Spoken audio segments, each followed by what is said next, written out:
창세기 47장 27절부터 31절입니다. 같이 읽겠습니다. 이스라엘 족속이 애굽 고센 땅에 거주하며 거기서 생업을 얻어 생육하고 번성하였더라. 야곱이 애굽 땅에 70년을 거주하였으니 그의 나이가 147세라. 이스라엘이 죽을 날이 가까움에 그의 아들 요셉을 불러 그에게 이르되 이제 내가 내게 은혜를 입었거든 청하노니 내 손을 내 허벅지 아래에 넣고 인애와 성실함으로 내게 향하여 애굽에 나를 장사하지 아니하도록 하라. 내가 조상들과 함께 눕거든 너는 나를 애굽에서 메어다가 조상의 묘지에 장사하라. 요셉이 이르되 내가 아버지의 말씀대로 행하리이다. 야곱이 또 이르되 내가 맹세하라 하매 그가 맹세하니 이스라엘이 침상 머리에서 하나님께 경배하니라. 아멘. 기도하겠습니다. 하나님 감사합니다. 오늘도 귀한 새벽 하나님의 말씀이 많은 복된 시간으로 역사해 주옵소서. 생육 번선 충만할 수 있는 영적인 상태가 되게 하시고 나는 오늘 어디 안에 있는지 확인하는 시간 되게 하시며 하나님의 약속을 붙잡고 손을 얹은즉 나으리라. 이 말씀이 성취되어진 하루로 역사해 주옵소서. 감사드리며 예수 그리스도의 이름으로 기도하옵나이다. 아멘. 이번 주 간단 말씀이 손을 얹은즉 나으리라라는 말씀의 내용이었습니다. 세 가지 기도 제목 우리가 붙잡을 수 있을 것 같습니다. 첫 번째는 어떻게 하면 우리가 생육하고 번성할 수 있을까에 대한 이야기인데요. 만약에 이들이 스스로 생육하였고 번성할 수 있는 힘이 있었다면 애굽에 오지 않았었겠죠, 그죠? 근데 애굽에 와서 애굽 미츠라임 안에 있는 고센 여기서 살았는데 17년 동안 아주 완벽한 삶을 살았습니다. 하나님은 그들에게 생육하고 번성할 수 있는 축복을 주셨는데요. 그 생육 번성에 있어서 가장 중요한 영적인 어떤 이 법칙이 있는데 그 법칙이 뭐냐면 우리가 구원의 길을 늘 말씀을 하시지만 좀 적용할 수 있을 것 같습니다. 오늘 본명이 18절부터 20절에 보면은 여기 그들이 우리의 몸과 토지를 받고 종자 씨를 우리에게 주소서 이렇게 말을 하고 있거든요.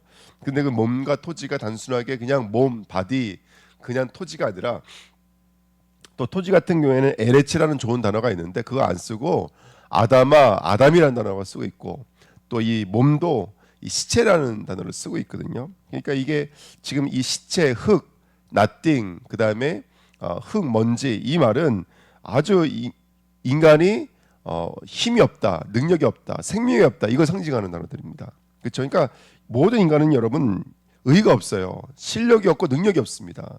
우리가 이 땅에서 생육할 수 있는 자격이 없어요. 이 땅에서는요. 이 땅에서는 흙입니다. 아무 가치가 없고 아무 능력이 없어요. 그게 바로 우리 인간이거든요. 그래서 그거를 성경에서는 지금 저와 여러분들에게 분명히 말해주고 있는 거예요. 우리 시작이 몸이었다. 우리 시작이 시체였다. 허물과 죄로 죽은 자였다. 공중 권세에 잡은 자에게 붙잡혀서 세상 분조를 따르고 마음과 육체가 원하는 것을 하여 몸부림을 쳐보지만 그렇지만 결국 뭐예요? 진노 외에는 없는 거예요. 성경은 분명히 말하고 있는 것이죠. 허물과 죄로 죽어있던 우리들인 거예요. 그렇죠? 하나님을 떠나서 죄 가운데 빠져서 영원한 지옥으로 갈 수밖에 없는 우리들인 거예요. 그러니까 여러분 우리 인간이 스스로 생육할 수 있다, 번성할 수 있다 절대로 안 되는 말입니다. 근데 오늘 성경은 분명히 뭐라고 말하냐면 요셉이 준 그 종자로 말미암아 이들이 수확을 시작한 거예요. 거기서 생육 번성이 시작된 거거든요. 근데 그 종자라는 말이 우리 잘 알고 있는 제라라는 말이에요. 창세기 3장 15절에 여자의 후손할 때 그 후손이 제라거든요. 그러니까 후손이라는 단어로 되어져 있는 것이죠. 또 그 후손이라는 단어가 어디 나오냐? 이사야 6장 13절에 남아있는 자 그리스도가 누구냐? 바로 거룩한 씨를 가진 자들. 씨. 그 예수 그리스도라는 그 후손 메시아 그리스도 이거를 받는 자가 바로 정말로 후손이라고 말을 하고 있습니다. 남은 자라고 말하고 하고 있는데요. 그러니까 우리 생명력 없는 우리에게 하나님이 어떤 씨앗을 넣어주셨냐? 예수가 그리스도라는 씨앗을 넣어주신 거예요. 이게 복음의 가장 중요한 핵심인 거예요. 그러니까 성도가 오늘을 우리가 승리할 수 있는 거, 우리가 이길 수 있는 것은 뭐냐? 정말로 이게 옮겼다 그랬잖아요. 변화되었거든요. 우리가 변화될 수 있는 키가 뭐냐? 다른 게 아니에요. 우리의 인애와 우리의 성실로는 안 돼요. 절대로. 우리 안에 씨가 들어오셔야 돼요. 말씀을 통해서 예수 그리스도가 내 안에 들어오셔야 돼요. 여기부터가 시작인 거예요. 그러니까 오늘 뭐 하셔야 되냐? 씨를 심는 거예요. 우리 마음속에. 마태복음 13장에 보니까 말씀을 깨닫는 것이 이 땅에 아무나 허락된 게 아니에요. 그러나 너희들에게 허락됐다고 그랬어요. 예. 그러니까 여러분, 우리가 말씀을 통해서 그리스도의 복음을 깨달을 수 있다는 것은 축복이고 은혜인 줄 믿습니다. 그 영광의 자리로 하나님 우리를 불러내신 거예요.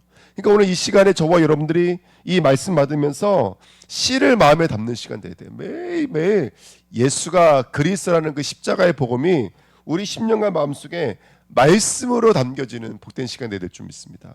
그래서 그리스도가 나를 점령하고 그리스도가 나를 완전히 사로잡아 주실 때까지 우리는 이 씨앗이 숨기는 거예요. 그러면 어느 순간부터 옮겨진다니까요.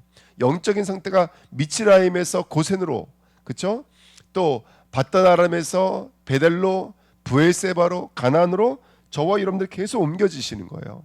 그러니까 오늘 영적인 상태가 완전히 옮겨지시는 그런 축복된 상태 되시기를 예수님의 이름으로 부탁드립니다. 예. 그리고 그 열매를 심을 때 가장 중요한 영적인 키가 뭐냐면, 그리스도를 우리 마음에 담을 때 가장 중요한 키가 뭐냐면, 여기 5분의 1을 상납하라고 그랬거든요. 그렇죠? 상납이라는 말도 단순하게 세금을 바쳐라는 말이 아니라 5분의 1을 제사해라 이런 의미가 되고, 또 5분의 1도 그냥 5분의 1이 아니라 원래 정확한 말은 5번째를 바쳐라 이런 말이 되어져요. 5번째. 그러면 예를 들어서 첫 번째, 두 번째밖에 못 얻었으면 5번째가 없잖아요. 그럼 바칠 수가 없는 거예요. 그러니까 이 5번째라는 말은 단순하게 물량을 말하고 있는 것이 아니라 히브리 사람들에게는 저번에 6에 대해서 7에 대해서 말씀드렸던 것처럼 5라고 하는 것이 상징하고 있는 바가 있는 거예요. 그러면 이스라엘에게 있어서 5하면 가장 먼저 떠오르는 게 뭐냐면 희년과 오순절이에요.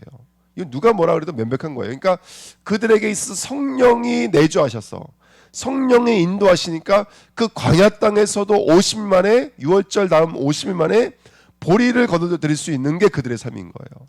황폐한 땅에서도 50일 만에, 6월절 이후에 50일 만에 보리를 거둬들이는 게 그들의 영원한 삶이거든요. 사망의 땅에서. 그러니까 오늘도 성령께서 저와 여러분들에게 강력하게 역사해 주셔서 알게 하시고 가르치시고 생각나게 하시고 인도하시고 믿게 하시고 평강으로 역사해 주셔야지만이 오늘 우리는 그리스도 열매를 맺을 수 있는 줄 믿습니다. 이게 바로 이 성경에 힌트하고 있는 내용들인 것이죠. 그죠? 그래서 모세가 글을 쓸 때 그냥 이 이야기를 위해 쓴 것이 아니라 우리가 어떤 족보가 됐고 우리 조상이 누구고 그 조상의 아들 누구고 우리가 왔다 이거 말하는 책이 아니라 이 이야기를 통해서 우리의 영원한 믿음의 대상이신 그리스도, 그리고 그 그리스도 안에 있는 우리가 누구인지 이걸 말하고 있는 것이죠. 성막 얘기하는 것 같지만 그리스도 얘기하는 거고, 성전 얘기하는 것 같지만 그리스도 얘기하는 거고. 그러니까 여러분 이번 한 주간에도 계속 말씀은 재미없으실 거예요. 늘 똑같은 말씀이니까. 또 신앙생활에 늘 똑같은 것이 반복이니까. 하지만 내 삶에 그리스도를 넣는 거 이거는 변화되어지면 안 되는 거예요. 예. 우리 교회 나갈 수도 있죠. 그렇죠? 그렇지만 그리스도를 우리 마음에 심는 것은 변화되면 안 되는 거예요. 어떠한 문제, 어떤 일을 당할지라도 그리스도를 우리 마음에 담는 것은 이건 변화되어지면 안 되는 거예요. 뭐 중립자건 성도건 이거는 바뀌지 않는 영원한 하나님의 진리인 거예요. 그래서 오늘도 성령 안에서 성령의 내주인의 역사 속에서 그리스도를 내 마음에 담는 시간 되시길 축원드립니다. 그때 하나님의 아들이 되는 거예요. 그때 성령이 내주하시는 성전이 되시는 거예요. 그때 그 기도가 진정한 응답으로 임하게 되고 저와 여러분들 삶 속에 천군 천사 보내셔서 하나님의 지키심이 보호하시며 하늘 배경을 가지고 사단을 이기는 권세를 가지고 땅 끝까지 이르러 증인되는 줄 믿습니다. 이게 하나님이 우리에게 주신 구원의 길이고 이 창세기 본문 안에도 녹아져 있는 영적인 힌트입니다. 그래서 오늘 이 말씀 그냥 아는 말씀 이런 붙잡는 그 순간부터가 사실은 이게 엄청난 사단의 역사인 거예요. 알고 있다? 절대로 아는 거 아닙니다. 정말로 우리 삶의 생육번성 역사가 일어날 때까지 계속해서 말씀을 심으셔야 돼요. 혹시 질병을 갖고 있는 성도님들이 계십니까? 그 질병 속에 오늘도 예수 그리스도 말씀의 씨앗을 심으십시오. 그때 하나님이 어떻게 역사하시는지를 보는 자가 되시는 거예요. 산업하시는 분도 마찬가지고 저처럼 사역하시는 분들도 마찬가지고 계속해서 예수 그리스도를 내 안에 심으셔야지 나는 움직일 수가 있어요. 아니면 절대로 움직일 수가 없습니다. 그래서 여기 보니까 그들의 생업을 얻어 생육 번성 충만했다 27절에 써 있는데 이 생업이라는 단어 아하즈가 붙잡다, 취하다, 연합하다 이런 뜻입니다. 예, 붙잡다. 그러니까 여러분 저와 여러분들의 진정한 생업은 뭐냐면 저와 여러분들의 살아있는 진정한 행동의 근본이 뭔지 아세요? 붙잡는 거예요. 그분과 하나가 되는 거예요. 그래서 오늘 2번입니다. 오늘 분명히 땅이 두 땅에 있죠. 예, 이게 원문에 이렇게 써 있어요. 에레츠 미츠라임. 미츠라임이 애굽이거든요. 에레츠 미츠라임, 에레츠 고센. 두 가지 땅이 있는 거예요. 그러니까 우리나라처럼 대한민국 제주시, 뭐 조천읍, 조천 우회로 203 이렇게 말하고 있는 게 아니라, 그렇죠? 대한민국이라는 땅 안에 있는 고센 땅 이거 말하고 있는 게 아니라 미츠라임과 에브라임을 같은 선상에 놓고 두 개의 땅을 갖다 놓으면서 우리가 뭔가 말하고 있는 것이죠. 그래서 우리는 여러분 애굽이라고 하는 땅이 있고 고센 땅이라는 땅이 있는데 오늘 말하고 싶은 게 그거예요. 야곱의 인생을 보세요. 야곱의 인생을 보면 야곱이 어디에 거주하느냐가 야곱의 인생에 있어 굉장히 중요한 역할을 해요. 야곱이 지금 베델에 안에 있느냐? 그러니까 하나님은 계속해서 야곱에게 베델 하라시는 거예요. 네가 베델로 돌아가라는 거예요. 근데 올라가다 중간에 에사와 하야하니까 어디에 머물러 버리면 세겜에 머물러 버렸잖아요. 또 바다나에 머물렀을 때는 얼마나 많은 노역이 있었어요. 성경은 저와 여러분들이 어디에 있느냐에 대해서 굉장히 중요하게 얘기하는 거예요. 그러니까 아즈 저와 여러분들이 어디 안에 있느냐 이거 날마다 물어보셔야 돼요. 예. 그래서 야곱이 자기 인생을 통해서 깨달았고 또 이 마지막에 17년의 인생을 통해서 깨달은 거예요. 그의 인생은 어떻게 보면은 야곱이라고 하는 것 창세기 37장까지는 36장까지는 그 가나안이라고 하는 것을 향하는 하나님의 여정이었잖아요. 근데 성경에 분명히 돼 있어요. 애굽으로 내려가라 했는데 야곱이 애굽으로 안 내려가려고 그래요. 근데 하나님이 직접 해명하시잖아요. 애굽으로 내려가는 것을 두려워하지 말라. 내가 거기서 이미 아브라함에게 준 모든 약속을 너에게 이루겠다라는 거예요. 그래서 미츠라임으로 가는 거거든요. 근데 두려운 거예요. 야곱은 왜냐 세겜에 머물렀다가 밧다람에 머물렀다가 얼마나 힘든 세월을 보냈는지 야곱을 알고 있기 때문에 야곱은 이 고센으로 내려가는 게 너무나 어려운 거예요. 근데 오늘 확인시켜 주는 거예요. 에레츠 미츠라임 에레츠 고센 이 단어를 통해서 네가 어디 안에 있느냐 우리를 알려주는 거예요. 이 고센은 하나님이 통치하는 하나님의 나라를 상징하는 거잖아요. 높은 언덕이라는 말은 땅에 사는 것 같지만 땅에 떠 있는 상태를 말하는 거예요. 하나님 만나주시는 상태, 하나님이 함께 하시는 상태, 이게 땅의 언덕이에요. 그래서 하나님은 항상 얼로 하나님의 사람들을 부르시라면 바로 산으로 부르시잖아요. 그렇죠? 호렙산으로 부르시죠. 에발산으로 부르시죠. 그림신산으로 부르시죠. 거기다가 감난산으로 부르시죠. 겟세메나 뭐 감남산이나 겟세메나 똑같은 산이지만 계속 산으로 부르시는 거예요. 거기서 만나 주시는 거예요. 그래서 신약 성경에 보면 예수님도 습관적으로 낮에는 성전에서 밤에는 감남산에서 이렇게 성경에 써 있거든요. 그러니까 저와 여러분들이 똑같이 이 땅에 살지만 똑같이 이 땅을 사는 게 아니에요. 똑같이 이 땅을 살지만 어떤 사람은 하나님의 나라 안에 있는 사람이 있고요. 똑같이 이 땅에 살지만 지옥 배경 속에서 이 땅을 사는 사람들이 있는 거예요. 그러니까 우리는 들림받은 상태, 영적인 상태, 하나님 나라에 들림받은 상태 그 안에서 저와 여러분들이 거주하셔야 될 점 있습니다. 야곱이 깨달은 거예요. 그래서 이 모세가 쓰고 있는 거예요.